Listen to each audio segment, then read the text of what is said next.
요즘 시장에서 가장 핫한 재테크 정보 남들은 어떻게 하는지 궁금하셨죠? 손에 잡히는 재테크에서 꽉꽉 채워 알려드립니다. 네, 오늘은 하나증권 강남 파이낸스 WM센터의 이종훈 차장님 전화 연결돼 있습니다. 안녕하세요, 이 차장님. 안녕하세요. 네, 안녕하세요. 네, 오늘 어떤 소식인가요? 네, 절세 혜택을 누릴 수 있어서 만능 통장으로 불리는 ISA의 인기가 나날이 높아지고 있습니다. 특히 은행권보다 상대적으로 높은 수익률을 올릴 수 있는 증권사의 ISA로 젊은 층의 이동이 이어지고 있는데요. 오늘은 ISA 계좌에 대해 짚어드리도록 하겠습니다. 네, 이미 지난 1월달 정부가 ISA 계좌 세제 혜택 확대를 발표했었는데 덕분에 지금 ISA 신규 가입자 수가 크게 늘어났다고 하더라고요. 출시된 지 지금 8년 만에 500만 명 돌파했다면서요. 네, ISA 가입자가 올해 들어서면서 500만 명을 돌파했습니다. 출시 8년 만에 돌파한 것인데요. 총 가입 금액은 25조가 넘었습니다. 16년에 출시된 이후에 가입자 수가 200만 명 내외에 머물러 있다가 지난 21년에 중개형 ISA가 출시되고 크게 증가하는 계기가 됐습니다. 직접 투자 활성화로 인해 증권사에서 직접 투자가 가능하면서 세제 혜택까지 받을 수 있기에 투자자들의 관심이 늘어난 것으로 보이고요. 현재는 ISA 가입자의 81.4%가 중개형 ISA 가입자입니다. 금투협회에서는 예금 중심의 저수익 금융상품에서 자본시장을 통한 고수익 투자 상품으로 전환했다고 분석했습니다. 네, 혜택이 대폭 늘어나면서 이제 가입자 수가 늘어난 건 알겠는데 그럼 어떤 혜택이 얼마나 늘어난 건지도 한번 또 놓치신 분들을 위해서 설명해 주시죠. 네, ISA는 이제 개인 종합자산 관리 계좌죠. 개인이 여러 군데에서 만들 수는 없고 1인 1계좌를 만들 수가 있습니다. 신탁형은 주로 은행에서 해서 이 정기예금을 주로 하고 중개형은 증권사에서 가입해서 주식, ETF 등의 직접 투자가 가능합니다. 가장 큰 혜택은 계좌를 3년 이상 유지할 경우에 200만 원 비과세 그리고 초과분은 9.9% 분리과세라는 점이고요. 그래서 배당주나 리츠, 또 국내 상장돼 있는 해외 ETF를 투자하면 유리합니다. 다만 한도가 있습니다. 연 2천만 원씩 가입이 되고 최대 1억까지 납입을 할 수가 있습니다.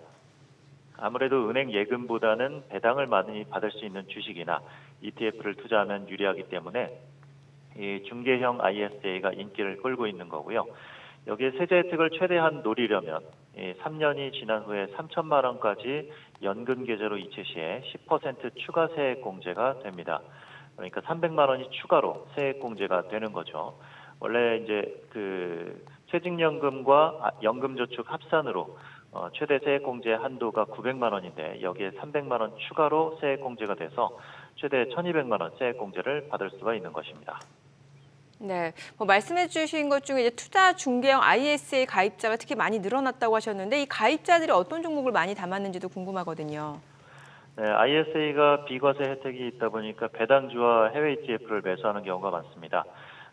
대표적인 배당주로 인식됐던 이 맥쿼리 인프라 그리고 국내 상장 대표 해외 ETF인 타이거 미국 S&P 500, 타이거 미국 나스닥 100 등의 이 많은 투자자들의 자금이 몰렸고요.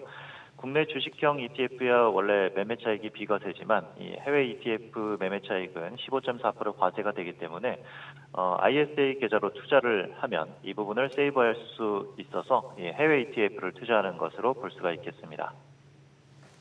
네, 자, 이 ISA 이제 일본이 니폰에 N자 붙인 것 같죠. 니사 이걸 통해서 이제 일본판 ISA인데 니케이 지수가 4만 돌파한 것처럼 정부도 그러면 그 점을 노리고 ISA 혜택을 강화했다. 그렇다면 우리 시장도 이 곧 ISA를 통한 증시 상승 어느 정도 가능하다고 보십니까? ISA 계좌에 대해서 이제 계좌 혜택을 더 눌리는 것이 아직 시행은 안 됐는데 사실 올 초에 정부에서 계획한 것은 이렇습니다. 연 납입 한도가 현재 2천만 원에서 4천만 원으로 증액을 해서 5년간 최대 2억까지 할 수가 있고 비과세 한도도 현재 200만 원에서 500만 원으로 늘린다는 것입니다. 여기에 이제 국내 투자형 ISA 계좌를 만들어서 기존에 가입 못하던 이 금융소득 종합과세 대상자도 가입을 하게 한다는 것인데요. 이 종합과세 대상자들은 비과세가 아니라 15.4% 분리과세를 허용해 줍니다.